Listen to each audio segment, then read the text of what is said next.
First tonight, Israeli authorities are demolishing a United Nations compound in occupied East Jerusalem. In a move the UN is describing as a serious violation of international law and a breach of Israel's responsibilities as a member of the international organization. Our Middle East correspondent Matthew Doran is live at the UNRWA compound and joins me now. Matt, what's been happening there in the past few hours that you've observed?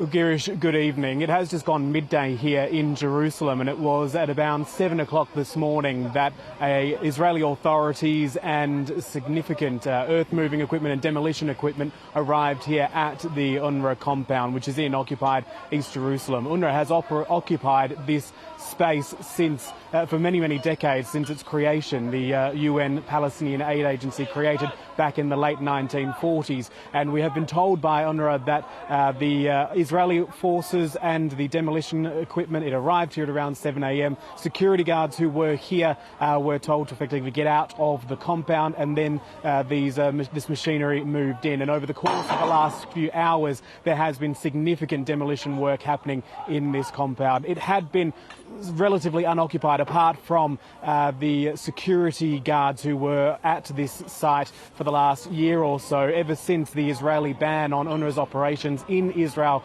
came into effect early last year. That had meant that all of the foreign staff had had their visas torn up and they had to leave the country. So a very significant moment here. We do know that Israeli forces had already been in and out of this compound a number of times over the last few months. Indeed, just late last year, they had raised the Israeli flag over this compound, taking down the United Nations flag there. So a very serious escalation in what has been a very long-running dispute here, and it is garnering a bit of attention here from some members of the public who have come down to watch what is happening. We know that members of the Jerusalem municipality, the council, were here earlier today applauding this development, but certainly it is seen as very concerning from UNRWA's perspective. UNRWA issuing a statement saying that this is a United Nations compound. It therefore has certain protections as a diplomatic compound, and that Israel as a member state of the United Nations should be upholding those protections. But we have heard from the Israeli Foreign Ministry as well, saying as far as Israel is concerned, this is Israeli land. It is owned by the state, and that it has every right to move in and take over this premises and demolish the buildings that have been standing here. And Matt, can you explain to us what's happened in the last few years in the relationship between Israel and UNRWA?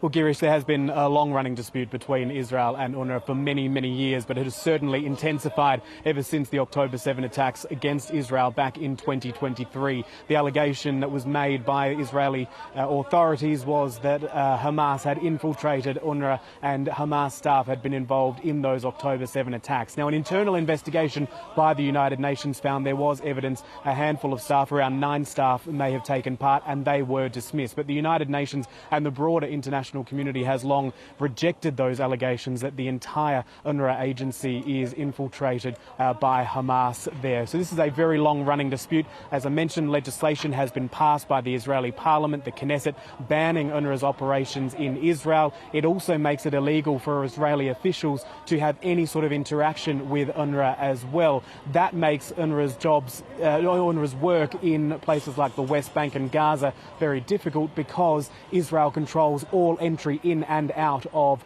those territories. So not being able to interact with Israeli officials or have any sort of dealings with them, that makes that incredibly difficult there. What we need to stress is that UNRWA's responsibilities in this part of the world are quite extensive. Not only is the agency providing things like schooling and healthcare for the Palestinian community, they're also going as far as to provide, in some places, basic services such as garbage collection, which is not provided by either the Israeli state in places where it occupies, such as here in East Jerusalem, but also throughout the West Bank as well. So it does have a fairly broad remit. There has been a long dispute between these organisations, between the organisation UNRWA and the Israeli state, and this is the latest escalation in that very tense feud that has been waging for many years now.